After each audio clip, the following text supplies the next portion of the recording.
저희 이제 시작하도록 하겠습니다. 네, 안녕하세요. 어떻게 한 달간 잘 쉬셨습니까? 네. 비록 소선지서를 우리가 못 다뤘지만 지난 8월 마지막 주에 전교인 새벽기도의 말씀을 또 같이 들으면서 요엘서를 다루었습니다. 그래서 참 뜻깊은 시간이었던 것 같습니다. 구약 9월부터는 신약을 또 함께 읽고 함께 배울 텐데 이 시간을 통해서 정말 깊이 있는 귀한 시간이 되기를 소망합니다. 오늘은 좋은 소식으로 우리에게 오신 예수란 이름으로 리딩 지저스 시작하도록 하겠습니다. 자, 신약 성경은 어디부터 시작할까요? 네, 맞습니다. 마태복음입니다. 마태복음, 마가복음, 누가복음, 요한복음이 뒤이어 기록됩니다. 이 네 가지의 복음서를 사복음서라 부릅니다. 이 복음서의 내용은 구약 성경과 단절된 것 보이지만 그렇지 않습니다. 도리어 복음서는 구약 성경의 연속선상에 있습니다. 왜냐하면 구약 성경에서 우리에게 다가올 그림자와 모형을 제시하기 때문입니다. 그리고 그 정점이 신약에 왔고 예수님께 있다는 점에서 그러합니다. 누가복음 24장 25절에 27절은 이렇게 말하고 있습니다. 함께 읽겠습니다. 이르시되 미련하고 선지자들이 말한 모든 것을 마음에 더디 믿는 자들이여, 그리스도가 이런 고난을 받고 자기의 영광에 들어가야 할 것이 아니냐 하시고, 이에 모세와 모든 선지자의 글로 시작하여 모든 성경에 쓴 바 자기에 관한 것을 자세히 설명하시니라. 네, 여기 27절에 모세와 모든 선지자의 글, 그리고 모든 성경을 말하고 있습니다. 여기는 창세기부터 신명기까지 이루어진 모세오경, 그리고 우리가 알고 있는 선지서를 포함해서 이사야를 포함한 것뿐만 아니라 여호수아부터 열왕기서까지 이루어지는 전 선지서도 포함됩니다.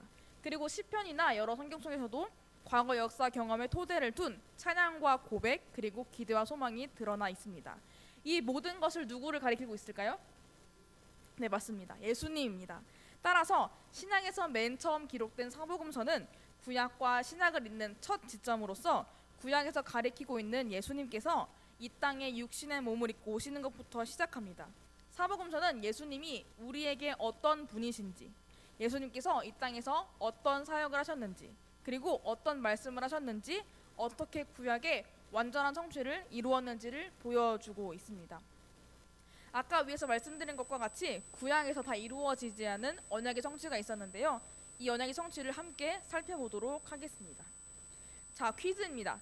빈칸엔 공통으로 들어간 단어가 무엇일까요? 네, 맞습니다. 복음입니다. 자, 기록자가 어떤 자들이던 하나의 주제, 즉 복음을 말하고 있습니다. 복음서는 구약 성경과 신약 성경을 첫 잇는 맨 첫 지점입니다. 복음은 우리에게 너무나 익숙한 단어이고 자주 듣는 단어입니다. 그렇다면 복음은 무엇일까요? 네, 맞습니다. 기쁜 소식입니다. 일방적으로 이렇게 기록되어 있습니다. 그리스도가 죽음으로써 인류를 구원했다는 기쁜 소식입니다. 영어도 good news, 좋은 소식이고, 헬라어 원어도 유앙겔리온으로서 유라는 좋은, 그리고 앙겔로스라는 소식으로 이루어져 있습니다. 이 소식은 구약 때부터 사용된 언어로서 구약 강의 보면은 풍성한 의미를 누릴 수가 있는데요. 좋은 소식이란 본래 군사적인 의미로 전쟁에서의 승리와 보상을 의미한 단어였습니다. 하지만 후에는 그 승리의 기쁜 소식 자체를 의미하기도 하였습니다. 그리고 구약 성경에서는 복음을 하나님이 통치하신다라는 것으로 설명하고 있습니다. 대표적으로 이사야 52장 7절은 이렇게 말하고 있는데요. 함께 읽겠습니다. 시작. 좋은 소식을 전하며 평화를 공포하며 복된 좋은 소식을 가져오며 구원을 공포하며 시온을 향하여 이르기를 내 하나님이 통치하신다 하는 자의 하늘 넘는 발이 어찌 그리 아름다운가 라고 말하고 있습니다. 여기서 나타나는 좋은 소식, 평화, 복된 좋은 소식, 구원은 같은 의미를 가지고 있습니다. 이 모든 것은 복음이란 주제로 하나 된 내용입니다. 그리고 이 모든 것은 하나님이 통치하신다는 소식, 하나님의 백성으로 통치를 받는다는 기쁜 소식을 담고 있습니다. 하나님께서 통치하신다는 것은 하나님께서 포로로 잡혀간 유대인들을 해방하시기 위한 통치를 말합니다. 그리고 복음을 전하는 것, 복음을 전하는 발이 아름다운 것은 전파되는 복음의 소식 그 자체가 아름답기 때문입니다. 이것은 신약에 와서 더 풍성한 의미를 나타내고 있습니다. 구약 성경에서는 점차 이 복음을 예수 그리스도로 이어가기 시작하였습니다. 그리고 주후 1세기 그리스도인들이 복음을 사용할 때 이것은 언제나 예수님을 가리켰습니다. 마가복음의 시작인 1장 1절은 이렇게 말하고 있습니다. 같이 읽겠습니다. 하나님의 아들 예수 그리스도의 복음의 시작이라 입니다. 여기서 복음의 의미를 이사야서 말씀과 이어서 보면 하나님의 아들 예수 그리스도께서 오신다는 것, 그리고 하나님의 통치, 하나님의 다스림과 연결됩니다. 예수님은 복음에 대해서 이렇게 말씀하십니다. 누가복음 16장 16절의 말씀입니다. 함께 읽겠습니다.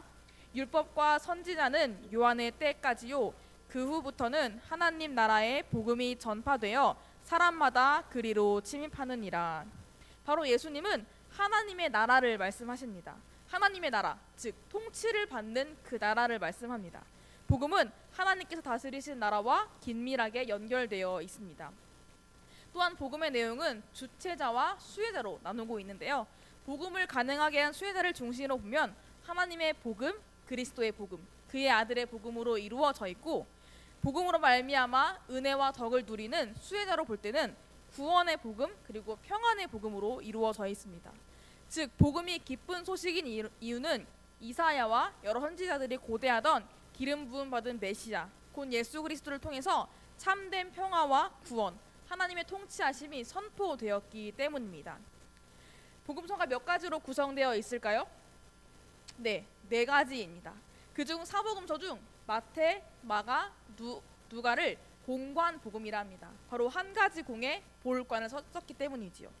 마태, 마가, 누가 복음은 평행 본문이 많고 구체적인 단어의 사용에 있어서도 동일한 경우가 있습니다. 이 책들은 서로 밀접한 관련이 있음을 나타내고 있습니다. 요한복음은 이와 달리 내용이나 배열 방식에 있어서 조금 차이가 있습니다. 그래서 요한복음을 포함한 4개의 복음서는 때로는 다른 관점으로 서술된 것처럼 보입니다. 여기는 있는데 여기는 없고, 여기는 이렇게 설명하는데 여기는 다른 것을 설명하는 것처럼 보입니다. 하지만 이 4개의 복음서는 명확히 한 분이신 예수 그리스도를 초점으로 바라보게 한다는 것입니다. 따라서 기본적으로 동일한 이야기를 전합니다. 예수님께서 여러 지방에 다니시며 하나님의 나라를 선포하시고 가르치시고 이적을 행하시고 사람들에게 배척을 당하시고 십자가에 달려 죽으시고 부활하신 내용을 4개의 복음서는 다루고 있습니다. 그리고 성경은 하나님께서 기계적으로 작성하게 하신 것이 아닙니다. 그 사람들의 방식과 말을 사용하셔서 여러 가지 관점으로 보게끔 하셨습니다. 그래서 4개의 복음서가 왜 이렇게 말씀하시지라는 것보다는 우리가 어떤 것을 말씀하시지라는 초점으로 바라보아야 합니다. 그래서 우리는 복음서를 읽을 때 갖고 있어야 할 관점이 3가지가 있습니다. 첫째는 무엇일까요? 성경의 중심입니다. 성경의 이야기가 예수님을 중심으로 어떻게 흘러가는지 보아야 합니다. 예수 그리스도께서 구원을 이루시기 위해 행한 일들이 어떻게 흘러가는지 살펴보아야 합니다. 둘째로는 무엇일까요? 예수님과 다른 인물의 갈등입니다. 바로 성경에 나타난 예수님과 다른 인물들 사이의 갈등이 어떻게 전개되고 있는지, 이것을 통해서 어떤 말씀을 우리에게 주시는지 살펴보아야 합니다. 셋째는 무엇일까요? 하나님의 주권과 구원입니다. 예수님을 통해서 하나님의 주권과 구원이 어떻게 이루어지는지 살펴봅시다. 예수님께서 이야기상 주인공으로 등장하지 않으실 때에도 예수님은 여전히 주인공으로 그 자리에 계십니다. 그리스도께서 중심인 복음임을 알고 이러한 관점으로 복음서를 찬찬히 읽어 나가야 합니다. 본격적으로 복음서, 특별히 오늘은 마태복음을 함께 살펴보도록 하겠습니다. 마태복음 1장 1절의 시작은 이러합니다. 함께 읽겠습니다. 아브라함과 다윗의 자손 예수 그리스도의 계보라 라는 말씀으로 시작합니다. 마태는 이 계보를 통해서 예수님께서 오심을 선포합니다. 이 계보의 양식은 목록은 구약에 나타난 것에 따라서 아브라함부터 예수 그리스도 이루어진 계보를 선별적으로 제시하는데요. 마태는 14개의 계보를 사용합니다.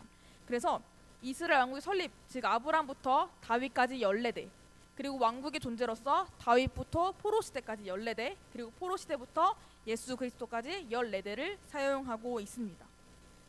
자, 계보의 시작은 어디서부터일까요? 네, 아브라함부터 말하고 있습니다. 이스라엘의 중요한 두 기둥인 아브라함과 다윗을 말합니다.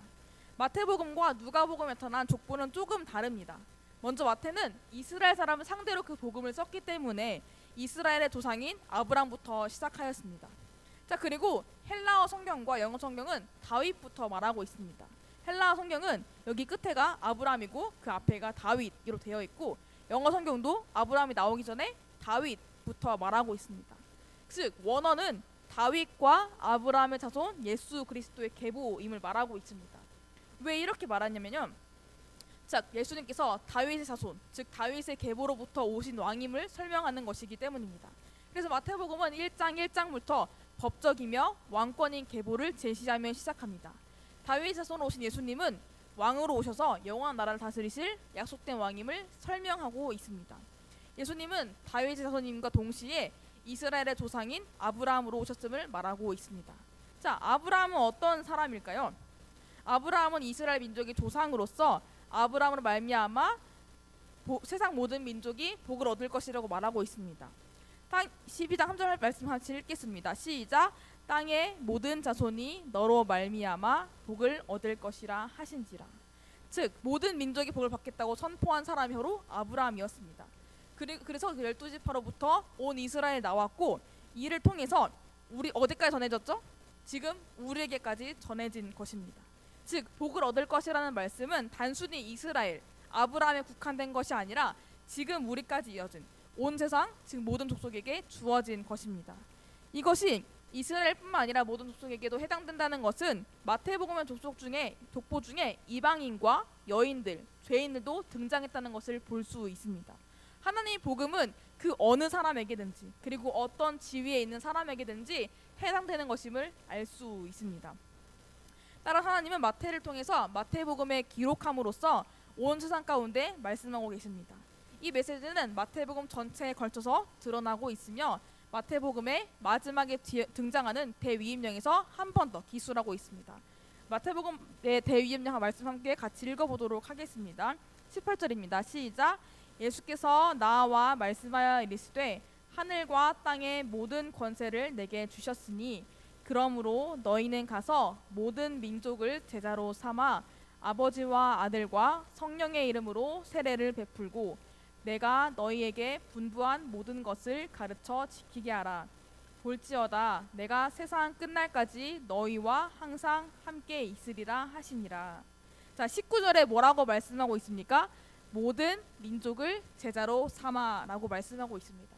즉 하나님께서는 아브라함이 있었던 때부터 한 사람, 즉 이스라엘만을 위한 것이 아니라 모든 민족을 제자로 삼고 자녀로 삼겠다는 말씀을 공포하신 것입니다.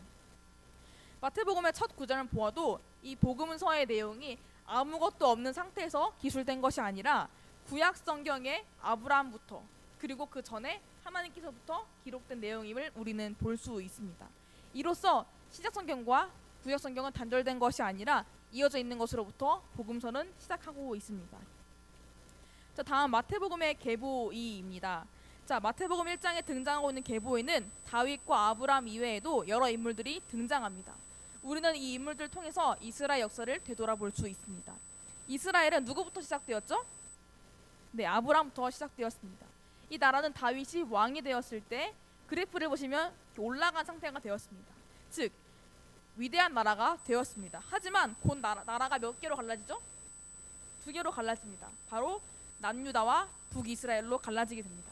그리고 선지자를 다루면서 본 것처럼 하나님의 백성은 포로로 잡혀가게 되었고 성전은 불에 타고 백성들은 포로로 끌려갑니다. 다윗 왕가조차도 소망이 없는 것처럼 보이고 무엇보다도 그들의 죄로 인해서 하나님이 그들에게서 떠나가신 가장 최악의 상태를 맞이합니다. 그래서 그래프가 다시 내려가게 되었습니다. 하지만 그들이 다시 회개하며 하나님께로 돌아오게 되었고 포로기 이후에 새롭게 세워진 다윗 왕가로 인해서 소망이 조금씩 생겨나게 됩니다. 자, 그러면서 예수님께서 다시 오심으로 그 그래프가 완성되고 점차 올라가고 있음을 볼 수 있습니다. 즉 마태복음에서 등장한 것처럼 이스라엘의 역사는 아브라함부터 시작하여 다윗으로 정점을 찍고 포로기에서 내리막길을 걷습니다. 자, 다윗 왕가의 그 왕으로 해서 다시 올라가게 되지만 이 그래프를 보시면 그렇게 막 확 올라가지 않습니다. 하지만 이 그래프는 언제 올라가게 됩니까? 예수 그리스도의 오심으로 올라가게 됩니다. 즉 장차 오실 왕 메시아 다윗의 자손 예수 그리스도로부터 그들이 소망이 없는 비참한 상태 가운데 소망을 얻게 될 수 있습니다. 자, 그래서 마태복음은 이렇게 말하고 있습니다. 예수님을 어떤 자라고 소개하고 있습니까? 이는 그가 자기 백성을 그들의 죄에서 구원할 자이심이라고 말하고 있습니다. 마태는 바로 예수님의 사역을 소개하고 있는 것입니다. 예수님은 실패로 뒤이어진 이스라엘 왕들의 뒤를 밟지 않습니다. 마태복음을 보시면 1장 17절에 계보가 끝나는데요. 그 뒤에 또 어떤 왕을 소개하지 않습니다. 왜냐하면 예수 그리스도는 진정한 왕으로 오셔서 하나님의 성취를 완전하게 이루실 분이시기 때문입니다. 그리고 예수님은 이 세상 권세를 마음대로 빌려서 세상의 권세를 휘어잡으시지 않습니다. 예수님은 몇몇 사람들에게 불러서 막대한 재산을 허락해 주시거나 그들을 이 세상의 왕으로 올려놓으시려고 이 세상에 오신 것이 아닙니다. 어떤 것으로 오셨습니까? 죄악과 그로 인한 형벌에서 구원하실 그리스도로 오신 것입니다. 예수님께서 이렇게 행하실 모든 일들은 구약성경 역사의 성취가 되는 것입니다. 구약성경에서 말씀하시던 그 왕, 구약성경에서 선지자들이 선포했던 그 왕이 이 땅 가운데로 온 것입니다. 그것이 마태복음에서 강하게 드러납니다. 마태복음 그래서 10가지 정도의 성취 인용구가 있습니다. 성취 인용구는 무엇입니까? 현재 일어난 사건이 구약 선지자의 예언을 성취하기 위한 것이라고 말하는 구절입니다. 그래서 마태복음에는 10가지 정도가 드러나고 있습니다. 이 마태복음 성취 인용구는 복음서의 내용을 이해할 수 있도록 배경을 제공하고 있으며 처음 몇 장에서 집중적으로 드러나게 됩니다. 예수님은 구원을 이루시기 위하여서 여러 가지의 방식으로 구약 성경의 말씀을 성취하십니다. 마태복음은 이 성취 인용구를 제외하고도 다른 복음서자들에 비해서 구약 성경과 관련된 자료를 매우 많이 포함하고 있습니다. 여기 존재하는 성취 인용구들은 동일한 형식의 도입부를 갖고 있습니다. 바로 선지자 누구누구누구로 하신 말씀을 성취하려 하심이라라고 말하고 있습니다. 더불어 헬라어로 토레체를 사용하고 있는데요. 바로 말씀되어진 것이라는 표현입니다. 그래서 하나님의 말씀임을 말씀하고 모든 경우에 선지자가 하나님의 말씀의 매개체로 언급됩니다. 즉 이사야 선지자가 그 말을 한 것이 아니라 하나님께서 이사야 선지자를 통해서 말씀하신 것임을 말씀합니다. 또한 성취하다라는 단어를 사용함으로써 약속된 이스라엘 소망의 성취가 마태복음에서 이루어졌음을 주도적으로 등장하고 있습니다. 그렇다면 그 성취자는 누구이실까요? 네, 맞습니다. 예수님입니다. 마태복음 5장 17절은 내가 율법이나 선지자를 폐하러 온 줄로 생각하지 말라. 폐하러 온 것이 아니요 완전하게 하려 함이라 라고 말하고 있습니다. 성취 인용구 중에 가장 처음에 등장하는 마태복음 1장 22, 23절은 이사야서를 인용하고 있습니다. 이사야서 7장 10절에 뭐라고 기록되어 있습니까? 함께 읽겠습니다. 그러므로 주께서 친히 징조를 너희에게 주실 것이라. 보라 처녀가 잉태하여 아들을 낳을 것이요 그의 이름을 임마누엘이라 하리라. 그리고 마태복음 말씀도 함께 읽겠습니다. 이 모든 일이 된 것은 주께서 선지자로 하신 말씀을 이루려 하심이니 이르시되 보라 처녀가 잉태하여 아들을 낳을 것이요 그의 이름은 임마누엘이라 하리라 하셨으니 이를 번역한즉 하나님이 우리와 함께 계시다 함이라. 자, 22절 말씀이 뭐라고 시작합니까? 이 모든 일이 된 것은 주께서 선지자로 하신 말씀을 이루려 하심이니 라고 시작하고 있습니다. 즉 예수님을 통해서 이것이 시작되고 있음을 그리고 성취되었음을 말하고 있습니다. 임마누엘이 무엇입니까? 하나님이 우리와 함께 계시다입니다. 제가 이제 히브리어를 배울 때 이제 너무 어려워서 이제 한 글자씩 이제 읽기를 시작했습니다. 이해가 안 되고 막 문자처럼 생겨가지고 하는데 임마누엘이라는 글자를 한 글자씩 떼서 읽어봤습니다. 임마누엘을 읽어봤는데 그 단어 하나를 보고 제가 좀 눈물을 흘렸습니다. 이 단어 하나가 많은 의미를 담고 있구나. 이 세 글자가 합쳐진 단어가 임마누엘인데 하나님이 우리와 함께 계시다는 그 단어 하나를 보고서 아 이래서 내가 원어를 배워야 하는구나. 이래서 우리가 이거를 알아야 하는구나를 좀 알게 되었습니다. 그래서 하나님 우리와 함께 계시다는 것을 우리가 늘 이렇게 깊이 묵상하였으면 좋겠습니다. 잠깐 이렇게 사담을 좀 이렇게 해봤습니다. 자, 그래서 마태복음 1장은 이렇게 시작합니다. 우리와 함께 계시기 위해 오신 하나님, 즉 예수님을 소개합니다. 그리고 마태복음 28장에는 내가 세상 끝날까지 너희와 항상 함께 있으리라 하시니라로 끝맺혀집니다. 바로 부활하신 예수님은 모든 권세를 가지셨음으로써 자기의 백성과 항상 함께 하실 것임을 나타내고 있습니다. 즉 시작은 우리와 함께 하실 예수님이 이 땅 가운데 오셨고 마태복음 28장은 우리와 세상 끝날까지 영원히 함께 하시겠다고 말씀하고 있습니다. 즉 예수님은 시작부터 끝까지 그리고 영원까지 우리와 함께 하시겠다고 약속하십니다. 자, 그러면 성령으로 잉태되신 예수님은 태어나자마자 사역을 시작하셨을까요? 아닙니다. 그렇지 않습니다. 그럼 무엇을 시작으로 시작하셨을까요? 네, 맞습니다. 예수님은 세례를 받으심으로써 사역을 시작하셨습니다. 세례를 받으신 예수님은 모든 복음서가 다루고 있는 중요한 사건입니다. 마태는 예수 그리스도 활동을 말하기 전에 세례 요한을 말하면서 하나님께서 이루실 구속 역사의 치밀함을 설명하고 있습니다. 말라기서 말씀을 함께 읽겠습니다. 5장 5절부터입니다. 시작. 보라, 여호와의 크고 두려운 날이 이르기 전에 내가 선지자 엘리야를 너희에게 보내리니 그가 아버지의 마음을 자녀에게로 돌이키게 하고 한 자녀들의 마음을 그들의 아버지에게로 돌이키게 하리라. 돌이키지 아니하면 두렵건대 내가 와서 저주로 그 땅을 칠까 하노라 하시니라. 갑자기 세례 요한을 말하다가 선지자 엘리야, 말라기서를 말하고 있습니다. 즉 여기서 말한 선지 엘리야는 우리가 알고 있는 그 엘리야가 아니라 세례 요한을 가리키고 있습니다. 세례 요한을 엘리야라고 하는 것은 두 사람의 사역의 성격이 비슷하기 때문입니다. 엘리야는 구약 시대의 선지자로서 통치자들을 담대히 책망하였고 회개를 촉구하였으며 표징과 이적으로 메시지의 진실성을 언급하였습니다. 세례 요한은 누가복음 1장 17절에 의하면 엘리야의 심령과 능력으로 활동합니다. 그는 엘리야와 같이 백성들에게 회개를 촉구하는 인물로서 메시아 예수 그리스도의 길을 예비한 엘리야와 같은 인물로 세례 요한을 소개하고 있습니다. 자, 그래서 세례 요한은 구약과 신약을 연결하는 중요한 인물로 등장합니다. 마태복음 3장에 등장하는 것처럼 회개하라 천국이 가까이 왔느니라고 선포하던 그는 주의 길을 준비하는, 주님 오실 길을 곧게 하는 자로 소개하고 있습니다. 이것은 이사야에서 약속된 구원의 날이 예수님께서 광야에 있는 세례 요한에게 오신 사건으로 성취되었음을 암시하고 있습니다. 먼저 세례 요한은 예수님을 가리켜 나보다 능력이 많으시고 성령과 불로 세례를 베푸실 것이며 죄악을 심판하실 분이라고 소개합니다. 바로 예수님은 하나님이시며 온 우주의 왕이시며 구원과 심판의 주님이시며 이스라엘 백성들이 그토록 간절히 기다려온 메시아임을 공포합니다. 이렇게 세례 요한은 예수님을 소개하고 있습니다.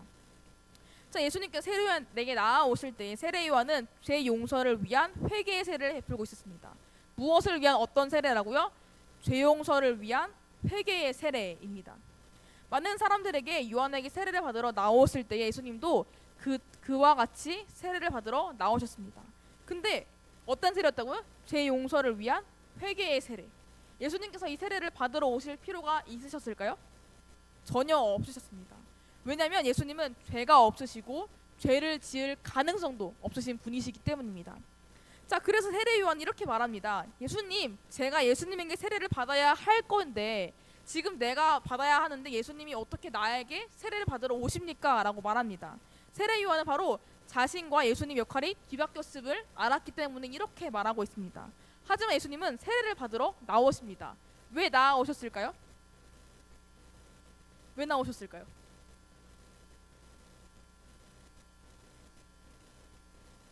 네, 맞습니다.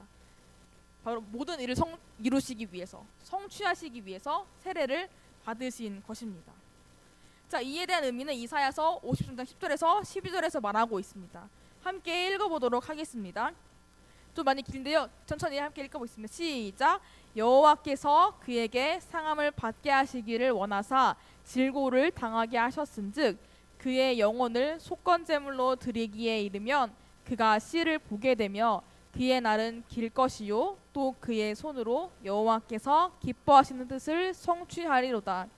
그가 자기 영혼에 수고한 것을 보고 만족하게 여길 것이라. 나의 의로운 종이 자기 지식으로 많은 사람을 의롭게 하며 또 그들의 죄악을 친히 담당하리로다. 그러므로 내가 그에게 존귀한 자와 함께 몫을 받게 하며 강한 자와 함께 탈취한 것을 나누게 하리니 이는 그가 자기 영혼을 버려 사망에 이르게 하며 범죄자 중 하나로 헤아림을 받았음이니라. 그러나 그가 많은 사람의 죄를 담당하며 범죄자를 위하여 기도하였느니라. 네, 바로 예수님의 순환을 말하고 있습니다.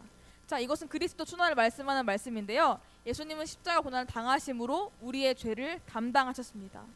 또한 그리스도는 우리를 대신한 대속제물로 죽으심으로써 하나님의 구원의 경륜, 즉 인간을 구원하시기 위한 하나님의 계획을 이루십니다. 의로우신 종은 그로 말미암아 우리에게 지혜와 의로움과 거룩함과 구원함이 되셨다고 고린도전서 1장 30절에서 말하고 있습니다. 즉 모든 일을 이루신다는 것은 그들을 구원하시는 것입니다. 바로 예수님은 영적으로 비참한 상태, 그리고 육적으로 겪는 비참과 고통 가운데 있는 그 백성을 구원하시고자 이 땅에 오셨고 세례를 받으신 것입니다. 따라서 그 구원과 생명의 의를 이루신 역사를 세례를 통해서 시작하게 됩니다. 예수님께서 세례를 받으심으로써 우리는 두 가지를 알 수 있습니다. 첫째는 무엇입니까? 거룩하신 예수님께서는 죄 용서를 위한 회개의 세례를 받으실 필요가 없으셨습니다. 둘째로는 무엇입니까? 예수님께서는 모든 의를 이루시기 위해 오셨습니다.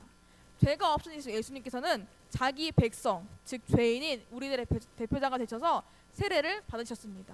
예수님은 세례를 받으심으로 사역을 시작하셨고 그의 삶과 죽음으로 자기의 백성의 죄를 대속하여 주셨습니다.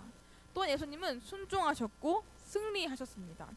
예수님은 하나님의 뜻을 이루어 가심에 있어서 교회의 의식도 참되고 옳은 것이라면 순종하시고 참여하셨습니다.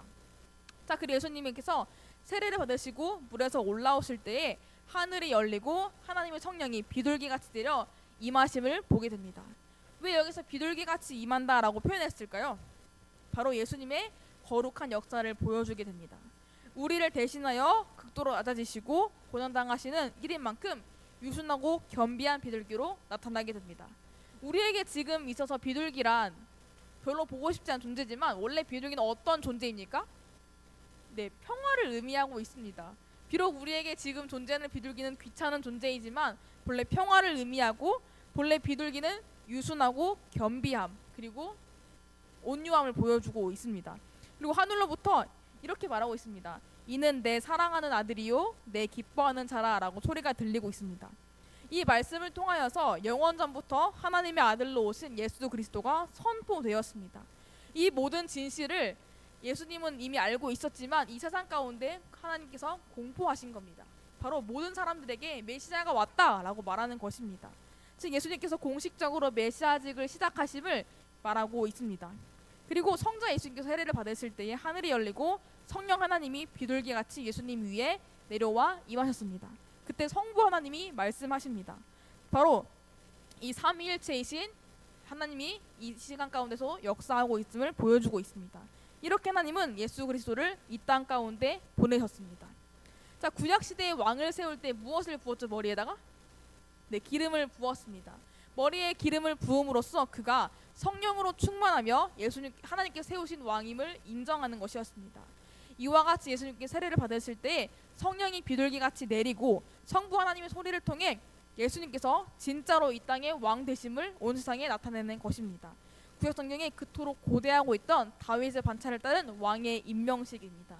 이렇게 오늘 복음서 1의 내용이 끝났습니다. 오늘은 복음서에 들어간 복음이란 무엇인가를 함께 배웠고 마태복음의 시사 그리고 우리를 위해 오신 예수님을 함께 배웠습니다. 예수님은 특별히 세례를 받으시면서 사역을 시작했습니다. 이것이 우리에게 있어서 은혜가 되는 것은 우리를 대신해서 율법의 모든 요구를 만족하셨다는 것입니다. 우리를 대신해 모든 궁핍과 고난을 당하시고 율법의 요구를 만족하셨다는 것입니다. 그래서 모든 의를 완전하게 이루십니다. 이것은 예수님을 위해서 이루신 것이 아니라 우리를 위해서 그것을 이루셨다는 것입니다. 우리가 지금 유치부 아이들에게 십계명을 배우고 있는데요. 우리 아이들은 십계명 내용 한 주 한 주 배워가지만 잘 지키지 못합니다. 오늘은 거짓 증거 하지 말라를 배웠는데 예배가 끝나자마자 거짓말을 하기 시작하였습니다.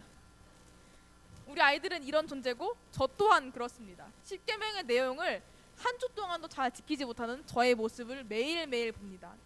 하나님께서 우상 섬기지 말라고 하셨는데 저는 가끔 말씀 읽는 것도 잊어버리고 밥 먹으러 뛰쳐나갑니다. 기도하지도 않고 배고프냐고 뛰쳐나간 저를 발견하면서 나는 과연 어떤 사람인가를 늘 고민하게 되는 것 같습니다. 그렇듯이 우리는 이런 연약한 신자입니다. 율법의 하나를 지키지도 못하는 연약한 사람입니다. 그렇기 때문에 예수님께서 이 땅에 오심으로 모든 율법을 완전하게 이루셨다는 것입니다. 자, 그것은 예수님께서 이루신 은은 우리에게 선물로 주어진다는 것입니다. 우리가 상반기 세례식 때 말씀을 들었던 것처럼 예수님을 구주로 믿어 예수님과 연합한 자는 이 세례를 시공간을 초월하여 함께 받습니다 라는 담임 목사님의 말씀을 함께 들었습니다. 즉 우리에게 선물로 허락해 주신다는 것입니다. 따라서 우리는 새로운 생명으로, 새로운 능력으로, 새로운 동생으로 살아가게 되는 것입니다. 우리 날마다 은혜를 기억하며 살아간 자들이 되어야 합니다. 은혜로 구원받은 우리들이기 때문에 마땅히 복음의 기쁜 소식을 누리며 그 말씀이 요구하는 삶을 살아내도록 노력해야 합니다. 때로는 내가 말씀 읽기 싫을지라도, 배가 먼저 고플지라도 한 번 더 앉아서 1분이라도 기도하자라는 저는 마음을 항상 새기고 합니다. 다른 사람들이 막 저희가 예배 끝나고 학교에서 예배가 끝나고 다들 뛰쳐나가거든요, 밥 먹으러. 저는 그래 3분만이라도 기도하고 나가자 이렇게 마음을 다짐하게 됩니다. 즉 우리가 예수님께서 모든 율법을 이루셨다고 할지라도 그것을 자유롭게 누리며 살아가는 것이 아니라 하나님께서 말씀하신 것을 하나하나 이루면서 살아가는 삶이 되어야 한다는 것입니다. 늘 주님 말씀을 붙잡고 살아가는 삶이 되기를 함께 기도합니다. 오늘 함께 또 찬양하도록 하겠습니다. 예수를 나의 구주 삼고입니다. 제가 깜빡하고 PPT를 이렇게 못 넣었는데요. 악보가 있으니까 함께 보시면서 해주시면 되겠습니다.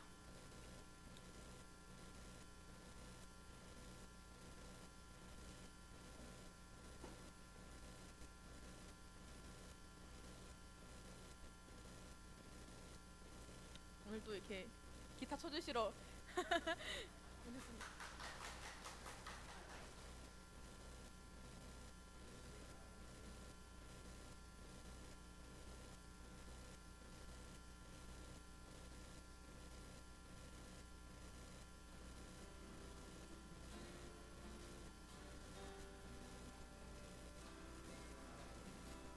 예수를 나의 구주 삼고 성령과 피로써 거듭나니 이 세상에서 내 영혼이 하늘의 영광 누리도다. 이것이 나의 간증이요 이것이 나의 찬송일세. 나 사는 동안 끊임없이 구주를 찬송하리로다.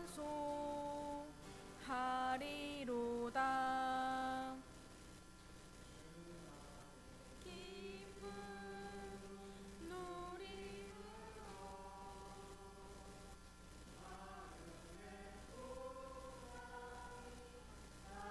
누리나니 세상과 나는 강동없고 구속한 주만 보이도다.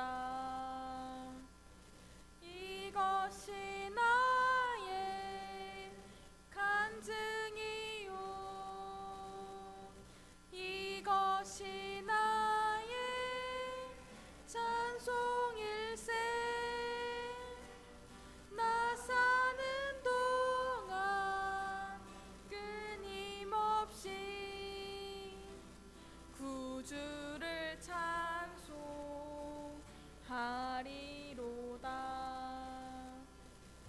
아멘.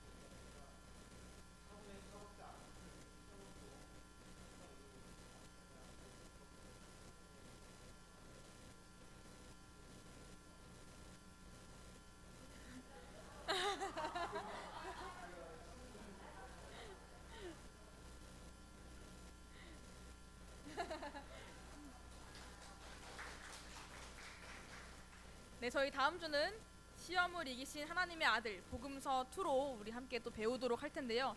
한 주간 또 이제 신약으로 넘어왔으니까 또 열심히 말씀을 또 잘 읽어야겠죠. 저도 있는 자리에서 학교에서 또 열심히 말씀을 같이 읽고 있는데요. 우리가 이 말씀을 읽으면서 이 많은 은혜를 또 누리기를 소망합니다. 예수님께서 우리에게 이 땅 가운데 어떻게 오셨고 왜 오셨는지 우리가 깊이 묵상하면서 한 주를 살아갔으면 좋겠습니다. 오늘 기도함으로써 리딩 저스 마치도록 하겠습니다.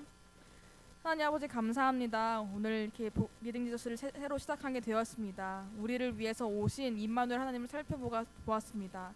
우리가 비록 죄인이고 연약한 자이지만 그런 우리의 모든 연약한 죄를 담당하시기 위해서 그 십자가를 지신 예수님을 바라보기를 소망합니다. 우리 가운데 모든 율법 만족시키신 예수님을 늘 바라보면서 우리가 늘 삶 가운데 율법에서 만족하는 그 의를 함께 이루어줄 수 있도록 예수님께서 원하시는 것을 함께 누리며 살아갈 수 있도록 하나님 인도하여 주시옵소서. 성도님들 한 주간 삶을 살아가실 때에 늘 지켜주시고 보호하여 주시고 주님 말씀을 가까이 삶을 살아갈 수 있도록 인도하여 주시옵소서. 예수님의 이름으로 기도드립니다. 아멘. 감사합니다. 감사합니다.